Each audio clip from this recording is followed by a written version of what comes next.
The desert sun beat down mercilessly on the red rocks of northern New Mexico, but Dr. Marcus Brennan barely noticed the heat. His hands trembled as he stared at the readings on the ground-penetrating radar display, numbers that shouldn't exist, patterns that defied every archaeological textbook ever written. Behind him, his graduate student Sarah Chen dropped her water bottle, the plastic clattering against stone, as she saw what he was seeing. What they had found beneath their feet would change everything humanity thought it knew about the ancient Americas. But they had no idea that this discovery was only the beginning, or that the truth waiting in the darkness below would prove far stranger than any academic theory could possibly predict. It had started 6 months earlier, in the dusty archives of the University of New Mexico. Dr. Brennan, a respected archaeologist with 20 years of fieldwork across the Southwest, had been researching early indigenous settlements when he stumbled upon a collection of letters from 1873. The correspondence was between a cavalry officer stationed at Fort Union and his brother, a geology professor in Boston. The officer described something his unit had witnessed during a patrol near the Sangre de Cristo Mountains.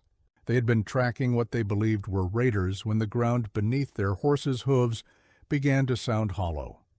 One of the pack mules had stumbled, and when they examined the area, they found what appeared to be a depression in the earth, as if something massive had collapsed beneath the surface decades or perhaps centuries before. The officer wrote that his men had cleared away some of the debris and found stones that appeared to be worked, carved with symbols none of them recognized. But what troubled him most was what his guide, a local elder, had told him. The old man claimed that his grandfather had warned his people never to go near that place, that something ancient slept beneath the rocks, something that should remain undisturbed. The cavalry officer wanted his brother's professional opinion. Were these natural formations? Could there be something significant buried there? But the correspondence ended abruptly. The next letter in the collection was from the fort commander, informing the Boston professor that his brother had passed away suddenly from fever. The location he had described was never investigated further, lost to time and bureaucratic indifference. Marcus had nearly dismissed the letters as historical curiosities, but something about them nagged at him. The symbols the officer had sketched in his correspondence were unlike anything from the known cultures of the region. They weren't ancestral Puebloan, not Navajo, not Apache. They were something else entirely. He spent weeks cross-referencing the officer's crude map with modern geological surveys and satellite imagery until he found it, a barely perceptible irregularity in the terrain that matched the location described in those century-old letters. Getting funding for the expedition proved nearly impossible.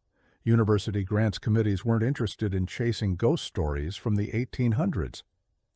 Marcus was about to abandon the project when he received an unexpected email from Thomas Whitmore, a technology entrepreneur who had made his fortune in software and harbored a passionate interest in archaeology. Whitmore had read one of Marcus's papers on pre-Columbian trade routes and was intrigued by the possibility of an undiscovered site. He offered to fund a preliminary survey, no strings attached, just the chance to be present when they explored the location. Marcus assembled a small team. Sarah Chen, his doctoral student, was brilliant with archaeological documentation and had a gift for recognizing patterns in artifacts. Dr. Elena Vostok, a geophysicist from the Colorado School of Mines, brought her expertise in subsurface imaging. Together with 3 experienced field technicians, they formed a tight-knit group united by curiosity and the faint hope that they might actually find something significant. They arrived at the site in early September, when the brutal summer heat had begun to ease. The location was remote, accessible only by rough dirt roads that tested their vehicles' suspension.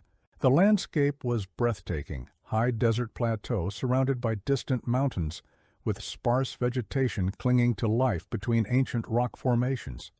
The air itself felt different here, heavier somehow, as if the land remembered things that people had forgotten.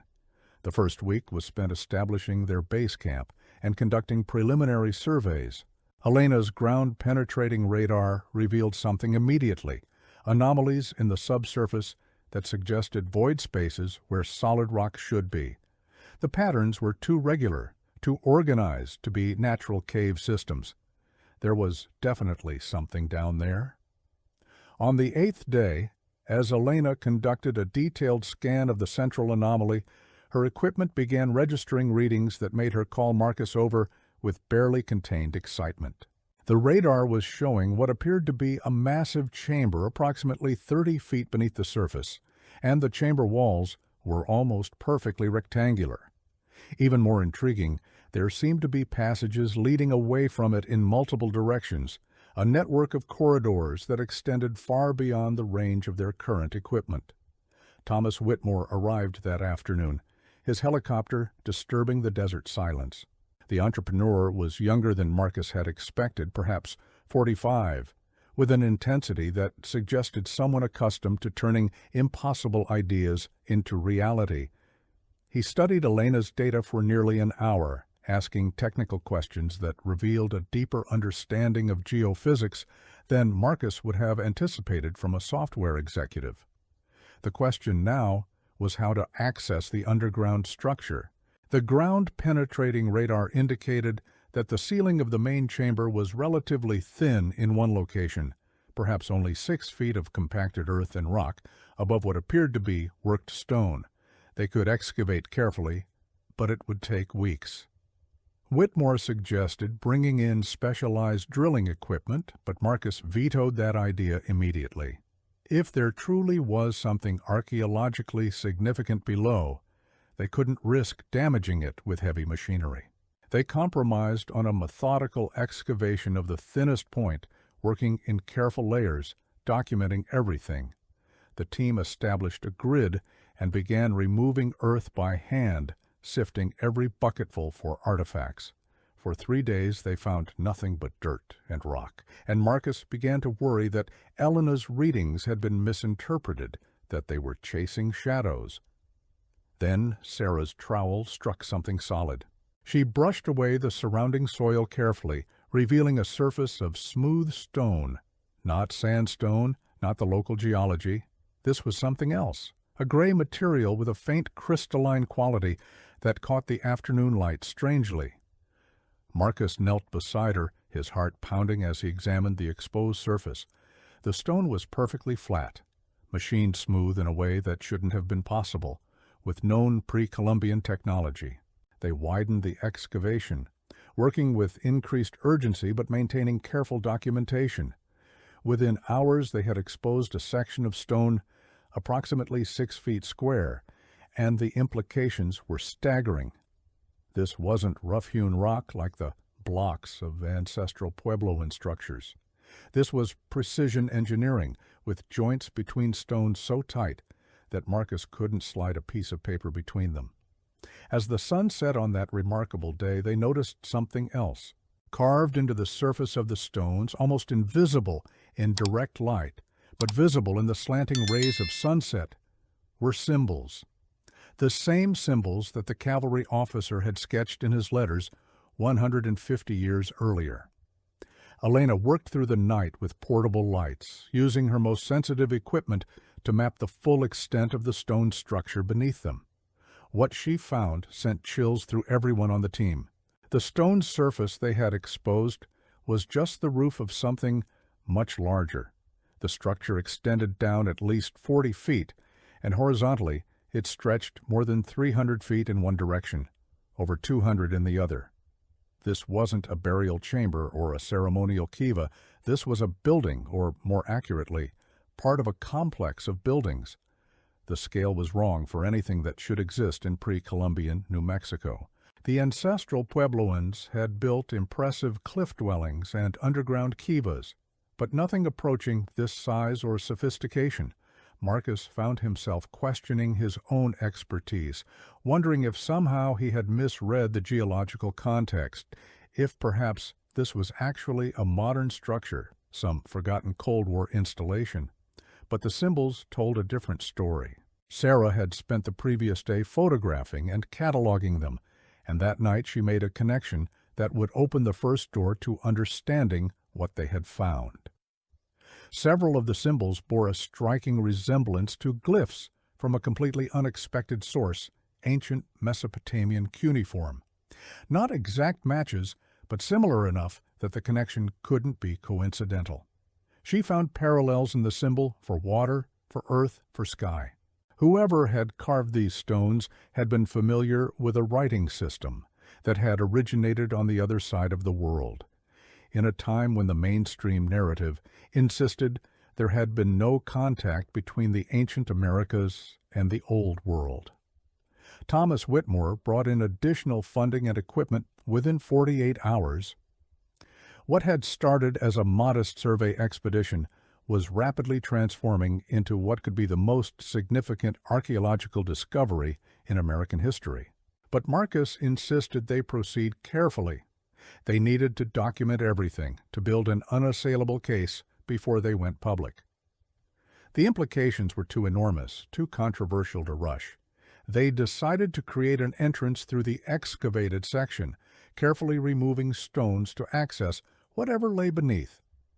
Elena used her equipment to identify a location where the structural integrity would be least compromised. On a cool morning 2 weeks after they had first broken ground, the team gathered around as Marcus and 2 technicians, using hand tools and moving with painstaking care, began to remove the first stone from the ancient roof. The stone was heavy, far heavier than its size suggested, and when they finally extracted it, they found themselves staring into absolute darkness. Marcus lowered a powerful LED light through the opening, and what it revealed made everyone draw in a sharp breath. They were looking into a room, clearly artificial, with walls that appeared to be constructed of the same gray crystalline stone. The space was approximately 15 feet high, and the light revealed architectural features that shouldn't exist. There were what appeared to be doorways leading to other chambers, and along one wall they could see a series of recessed alcoves. The air that emerged from the opening was cool, dry, and carried a faint mineral scent that reminded Marcus of ancient caves, but with something else underneath it, something he couldn't quite identify. They widened the opening carefully, creating an access point large enough for a person to descend through safely.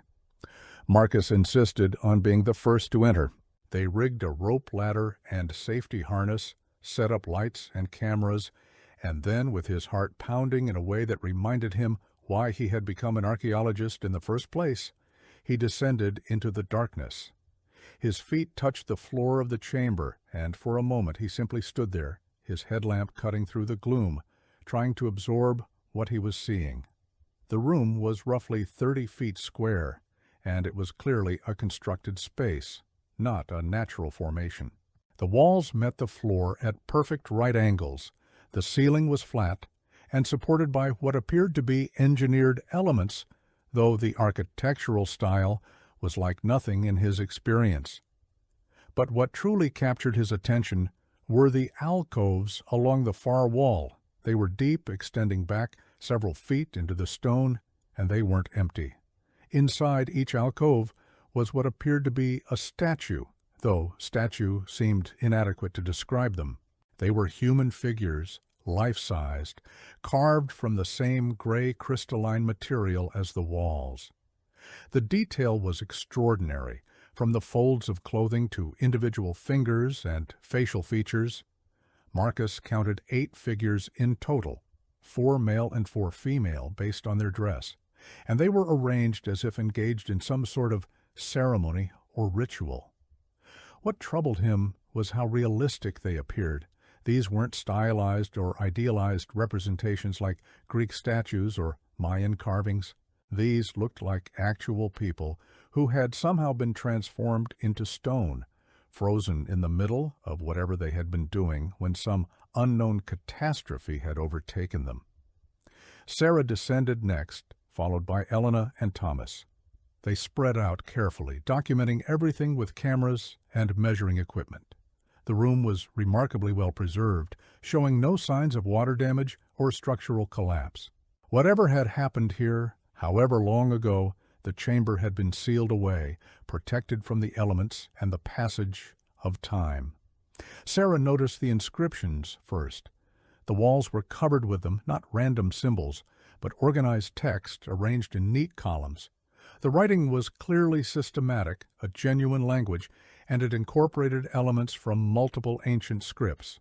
She recognized components that seemed related to cuneiform, others that bore similarities to ancient Egyptian hieratic script, and still others that she couldn't place at all.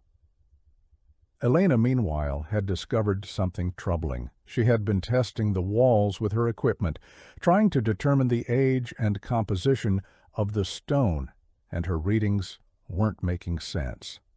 The material the chamber was constructed from was definitely stone, but it had properties that were unusual.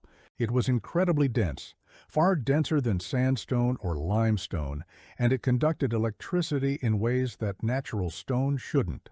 Even more puzzling when she used a laser to measure distances and created a three-dimensional map of the chamber. She discovered that the walls were slightly warmer than the surrounding earth, as if the stone itself retained some residual heat from a source that had been absent for a very long time. Thomas had found another doorway, this one partially blocked by a collapsed section of ceiling. He and one of the technicians worked to clear the debris, and within an hour they had created an opening large enough to pass through. Marcus led the way, and they found themselves in a corridor approximately 6 feet wide and extending into darkness beyond the reach of their lights. The corridor walls were lined with more alcoves, and these contained objects rather than statues. Marcus examined the nearest one carefully, his mind struggling to process what he was seeing. The alcove held what appeared to be tools or implements, but made from materials, and in configurations he didn't recognize. There was something that might have been a blade, but it was fashioned from a dark material that looked like volcanic glass, yet was clearly much harder. Another object resembled a bowl or vessel, carved from a single piece of pale stone and decorated with the same mysterious symbols they had found on the chamber walls. They proceeded down the corridor, discovering chamber after chamber. Each room seemed to have a different function. One contained what might have been astronomical instruments, devices with lenses and reflecting surfaces arranged in configurations that suggested scientific observation. Another held tablets, hundreds of them, stacked carefully on stone shelves. The tablets were made of the same dense gray material, and each was covered with the strange script. It was in the third chamber that they found what would become the most controversial aspect of the entire discovery. This room was larger than the others, and it appeared to have been some sort of repository or library. The walls were lined with alcoves containing not tablets, but something else entirely. Circular discs, approximately 2 feet in diameter, made of what appeared to be metal. The metal had an unusual golden color, but it wasn't gold. Marcus had never seen anything like it. Sarah began examining one of the discs carefully, and as she tilted it in the light, they all saw what had been engraved on its surface. It was a map, incredibly detailed, showing coastlines and geographical features. But it wasn't a map of New Mexico or even North America. It showed continents, oceans, islands, all rendered with astonishing accuracy. And there, clearly marked on the disc, were land masses that shouldn't have been known to ancient American cultures. There was Africa, recognizable despite some differences in detail. Europe, the Mediterranean, the Middle East. The implications were staggering. If this map was genuinely ancient, if it had been created before European contact, then it meant that whoever had built this underground complex had possessed geographical knowledge that contradicted everything academics understood about the isolation of pre-Columbian America. But there was something even more troubling about the map. Some of the coastlines were wrong, not dramatically so, but noticeably different from modern geography. The Mediterranean appeared slightly larger. The outlines of certain land masses didn't quite match contemporary maps.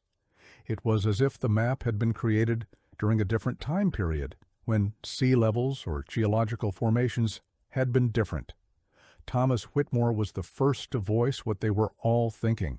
What if this map was extremely old? Not hundreds of years, but thousands. What if it dated back to a time when geography had actually been different, before the end of the last ice age, when sea levels were lower and coastlines extended further? They worked through the night, documenting everything, taking samples where they could do so without causing damage, photographing and measuring and cataloging. The team was running on adrenaline and the electric excitement of discovery. But beneath the exhilaration, Marcus felt a growing unease. There was something wrong about this place, something that nagged at the edges of his consciousness. The sophistication of the construction, the precision of the maps, the advanced metallurgy, none of it fit with known cultures of ancient America.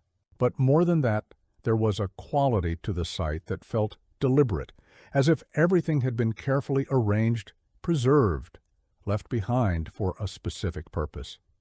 By dawn, they had explored perhaps a quarter of the accessible complex, and they knew there was much more to discover. Elena's scans showed additional corridors and chambers extending deeper underground, some of them on multiple levels. This wasn't just a building. It was an entire underground city, carefully concealed beneath the New Mexico desert. Sarah made another breakthrough that morning. She had been studying the inscriptions on the walls, trying to identify patterns in the script, when she noticed something remarkable. Some of the symbols appeared with regular frequency, suggesting they might be common words or concepts. Using a technique borrowed from the decipherment of ancient languages, she began to construct a basic vocabulary. The process was painstaking, but after several hours, she identified symbols that seemed to represent numbers, basic nouns, and what might be verbs. One phrase appeared repeatedly throughout the inscriptions they had documented. Sarah tentatively translated it as something like the ones who came before, or the ancient people.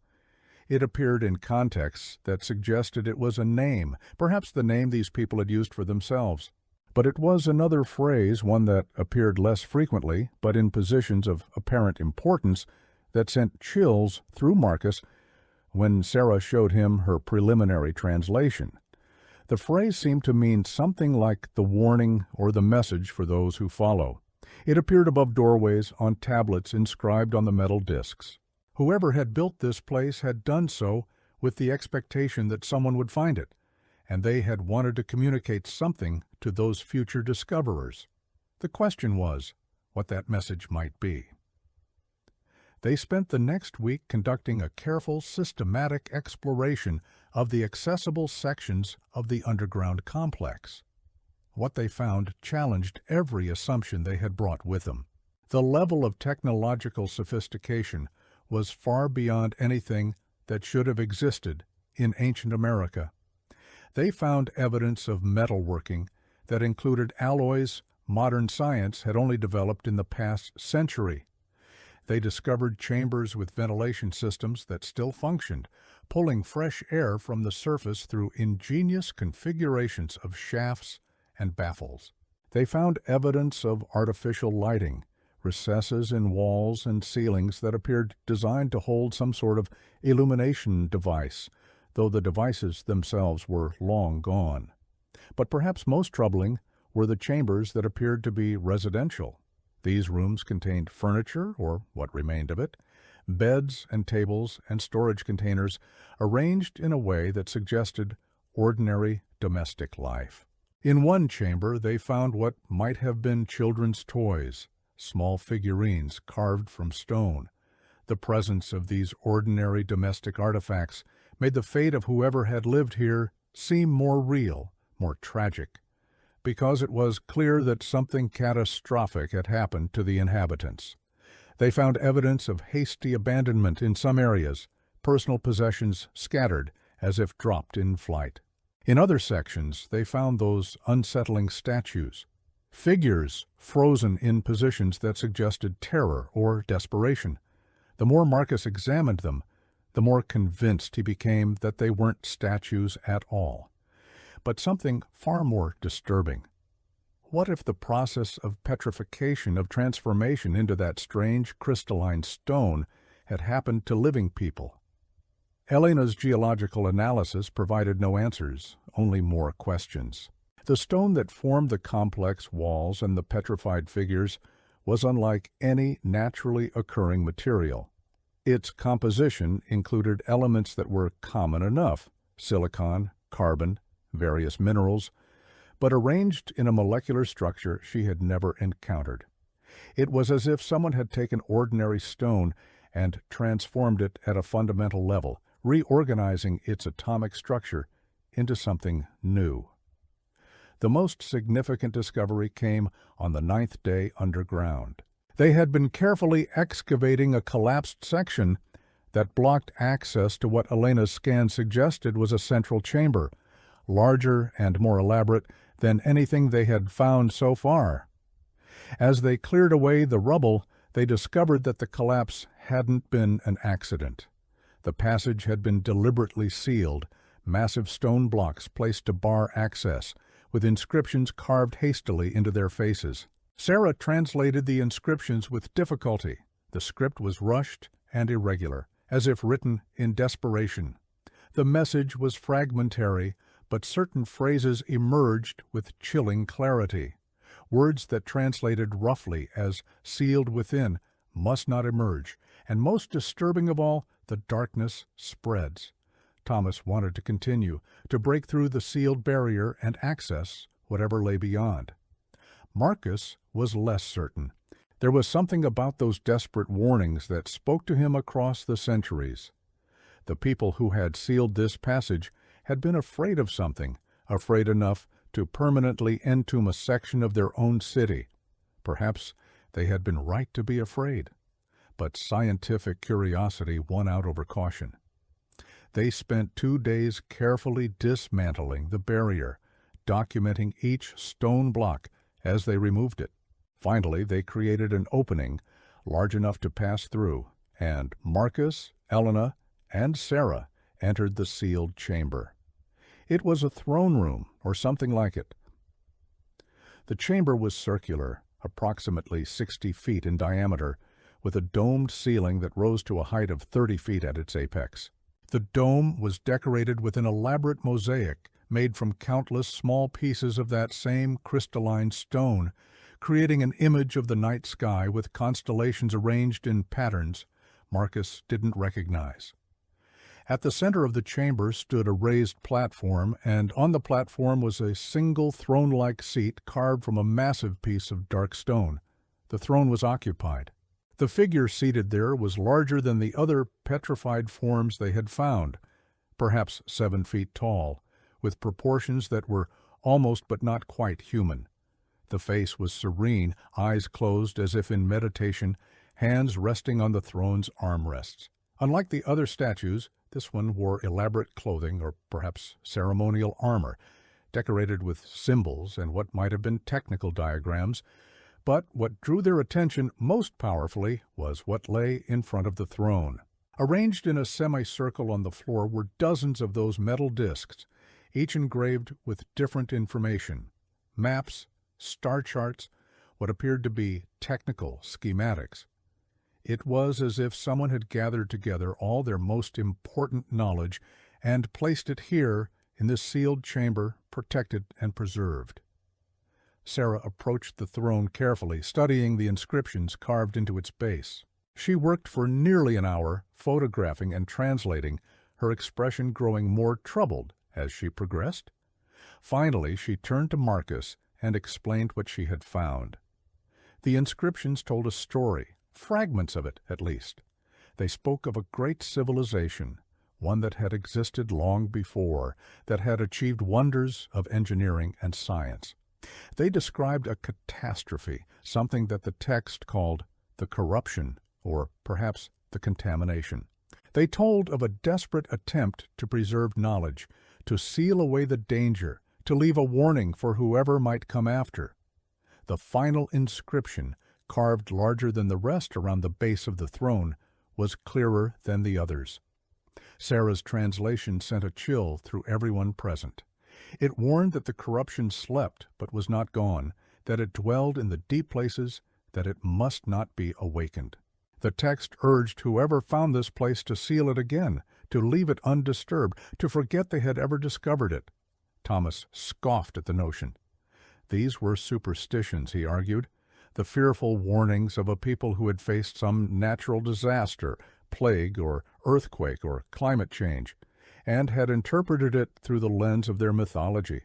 What mattered was the scientific and historical significance of what they had found. This discovery would rewrite the textbooks, revolutionize understanding of ancient America, and perhaps ancient global civilization. They had an obligation to share it with the world. But Marcus found himself wondering, the sophistication of this place, the advanced technology, the global knowledge it contained, what if all of that was real? What if there really had been an ancient civilization far more advanced than anyone had imagined, and what if something really had destroyed it? They documented the throne room thoroughly, collected samples, and sealed the chamber again, though not as permanently as the original builders had done. They retreated to the surface to analyze their findings and decide on their next steps. That night, while the team reviewed their documentation, Elena noticed something strange. Her equipment had been conducting continuous monitoring of the underground complex, measuring air quality, temperature, and seismic activity.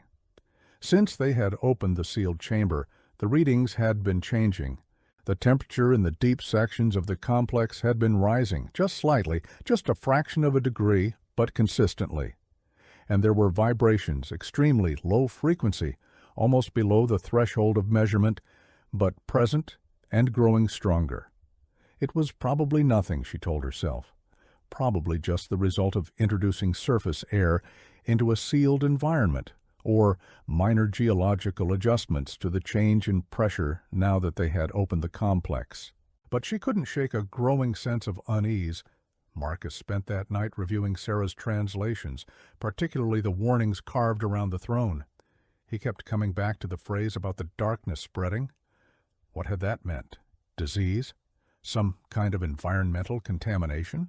Or something else entirely? The next morning, one of the technicians reported that he hadn't been feeling well since entering the throne room. He described a vague sense of vertigo, difficulty concentrating, strange dreams. Marcus immediately ordered a medical examination, concerned about some kind of biological hazard, but the technician checked out fine physically. It was probably just exhaustion and the psychological stress of the discovery, the expedition medic concluded. But over the next 2 days, other team members began reporting similar symptoms: difficulty sleeping, vivid and disturbing dreams, a sense of being watched or followed, even in the open desert. Sarah confided in Marcus that she had been having recurring nightmares about the petrified figures, dreams where they moved, where their stone eyes opened and looked directly at her. Elena's monitoring equipment was showing more pronounced anomalies. The low-frequency vibrations had increased, and now they were detectable without instruments. If you stood very still in the excavated opening above the complex, you could feel it, a barely perceptible trembling in the ground, a sensation like a heartbeat in the earth itself. Thomas dismissed the concerns as stress and superstition, but Marcus made a decision.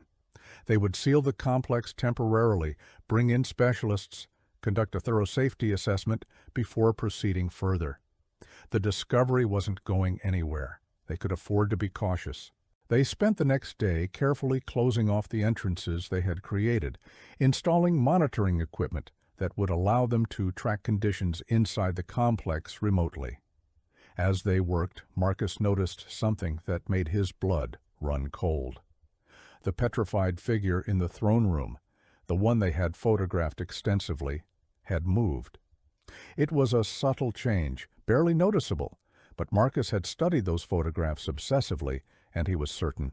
The head, which had been facing forward, was now tilted slightly to the side. The hands, which had rested palms down on the armrests, were now slightly curled, fingers gripping the stone. He told himself it was impossible, that he must be misremembering the original position, that the stress and lack of sleep were affecting his judgment. But when he checked the photographs, he found he was right. The figure had definitely changed position. That night, one of the technicians vanished. He had gone to check the perimeter sensors and never returned. They searched through the night and the following day, scouring the desert within a 5-mile radius of their camp. They found his flashlight dropped on the ground near one of the sealed entrances to the complex, but no other trace. The local authorities were notified. A search and rescue operation was organized, but after a week there was still no sign of the missing man.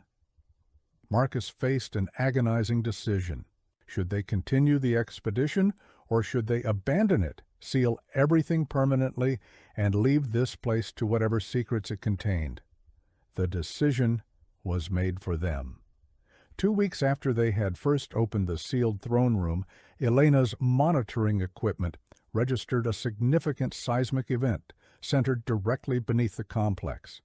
It wasn't a major earthquake, but it caused several of the underground chambers to collapse, making the entire site unstable and dangerous. The expedition was forced to evacuate, taking their documentation and samples, but leaving the complex itself sealed beneath tons of fallen rock. Back at the university, Marcus and his team spent months analyzing what they had discovered. The samples defied easy explanation. The strange crystalline stone had properties that materials scientists found fascinating and baffling. The metal discs were made from an alloy that included trace elements in combinations that shouldn't exist naturally. The photographs and measurements confirmed that they had discovered something unprecedented, a sophisticated complex buried beneath New Mexico that predated any known American civilization by potentially thousands of years. But Marcus couldn't forget those warnings carved around the throne, or the strange phenomena that had occurred after they opened the sealed chamber. He thought about the missing technician, never found, and about the dreams that still troubled him sometimes, dreams of vast dark spaces beneath the earth, of stone figures slowly waking, of something ancient and patient stirring after a long sleep. The official report was carefully worded. It documented an extraordinary archaeological discovery, a complex that would require years of study to properly understand. It recommended a careful, methodical approach to further investigation, with extensive safety protocols. It did not mention the warnings or the strange occurrences, or Marcus's growing conviction that perhaps some things were better left buried. Thomas Whitmore, frustrated by the cautious approach, attempted to organize a second expedition with different archaeologists. The local authorities denied the permits. The site was declared unstable and potentially hazardous. Further investigation was postponed indefinitely. Years later, satellite imagery of the area shows that the desert has reclaimed the site. The excavations have filled in with wind-blown sand and debris. The entrance they created is no longer visible. To a casual observer, the location looks like any other patch of high desert, unremarkable and empty. But Elena maintained her monitoring equipment at the site, and the data it sends tells a different story. The low-frequency vibrations continue, sometimes stronger, sometimes weaker, but always present. The temperature readings from deep beneath the surface fluctuate in patterns that don't match any known geological phenomena. And sometimes, on the seismic sensors, there are traces that almost look like movement, like something large shifting position deep underground. Marcus never published his full findings. The samples and documentation remain in secure university storage, available to researchers who request access but rarely studied. Sarah completed her doctorate and now teaches at a small college in Vermont, far from the desert. Elena left academia entirely and works for a private geological survey company. The technician who vanished was never found. But the story of their discovery lives on, whispered about in archaeological circles, discussed in late-night conversations among graduate students, referenced in cautious footnotes in academic papers. The consensus among mainstream archaeologists is that they found an anomalous site, probably connected to some poorly understood prehistoric culture. Interesting, but not paradigm-shifting. Marcus knows better. He keeps copies of all the photographs in a locked filing cabinet in his home office. Sometimes late at night, he takes them out and studies them, particularly the images of the throne room. He looks at the inscriptions, at the warnings, at the figure seated in eternal stone patience. And sometimes he swears the figure is in a different position than it was in the previous photograph, though he knows that's impossible. The site is sealed. The complex is buried. Nothing down there could be moving. Nothing could be waking up. The question that haunts him, that wakes him sometimes in the dark hours before dawn, is simple. What if the ancient builders hadn't been destroyed by some natural catastrophe? What if they had encountered something, created something, unleashed something that they couldn't control? And what if their solution, desperate and terrible, had been to seal themselves away with it, to petrify themselves into stone guardians, to create warnings for whoever might come after? What if the real message of that underground city wasn't about what had been, but about what still was, what still slept in, the deep places, waiting? Marcus retired from active fieldwork 5 years after the discovery. He still teaches, still publishes papers on less controversial topics, still maintains his reputation as a careful, respected archaeologist. But he makes sure to check Elena's monitoring data every week, watching for changes, for signs that something might be stirring. Because if those ancient people really had left a warning, if they really had sealed away some kind of danger and marked the site so that others would know to stay away, then by opening that chamber, by breaking those seals, what exactly had Marcus and his team awakened? The data shows the vibrations continuing, steady as a heartbeat. The temperature slowly rising, degree by imperceptible degree. The weight of the earth above shifting ever so slightly, as if something below was testing its prison, learning the boundaries of its cage, gathering strength. And that is the true lesson of the city hidden beneath the earth, a lesson that has nothing to do with ancient trade routes or lost civilizations or revolutionary archaeological discoveries. It is a simpler lesson, older than any of those things, carved into the stone by desperate hands thousands of years ago. Some doors should remain closed, some knowledge should remain buried, some warnings should be heeded. But human curiosity is powerful, and the desire to know, to understand, to uncover hidden truths, that desire can overwhelm even the most carefully preserved cautions. We dig, we excavate, we open what was sealed, and sometimes, in doing so, we discover not just the wonders of the past, but the dangers that those ancient people had sacrificed everything to contain. The city remains buried. The complex lies in darkness, sealed again by natural forces, if not by human wisdom. The artifacts collected during that brief expedition are stored in climate-controlled vaults, available for study, but rarely examined.